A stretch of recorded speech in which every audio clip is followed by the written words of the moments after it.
संजीवनी साखर कारखाना सुरू करात म्हणून उसकारांचे संजीवनी साखर कारखान्याबाहेर बेमुदत संप. महाराष्ट्र शेतकरी संघटनेचो अध्यक्ष रघुनाथदादा पाटील आंदोलनात वांटेकार. गरज पडल्यार पुराय देशातली शेतकरी संघटना संजीवनी फाटल्यान खंय उभी रावतली.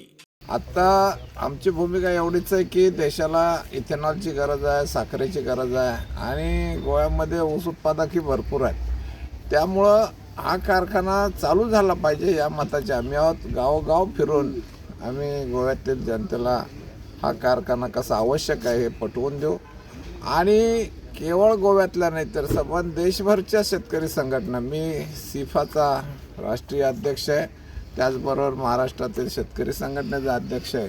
आम्ही गरज पडल्यास महाराष्ट्रातील नाही तर देशातील सगळे शेतकरी त्या गोमंतक ऊस उत्पादक लोकांच्या शेतकऱ्यांच्या मागे उभे करू. पण हा कारखाना सुरू केल्याशिवाय सोडणार नाही ही आमची भूमिका आहे.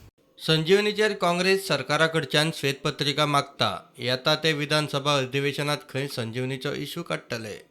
सो म्हाका दिसता सरकारान ताबडतोब हो sugar factory plant, ethanol plant काय कितें हाचेर व्हाईट पेपर दिवचो. आता 2 फेब्रुवारीक तांणी परत आनी एक अधिवेशन काढला 2 ते 9. सो त्या अधिवेशनात आमचो विरोधी पक्ष फुडारी तुमचो मुद्दो हो थंय मांडटलो हाचें हांव तुमकां आश्वासन दिता आनी आमी ह्या फावट सरकारा कडेन ठामपणे कितें तें उत्तर घेवया. प्रुडंटा खातीर विवेक प्रभू.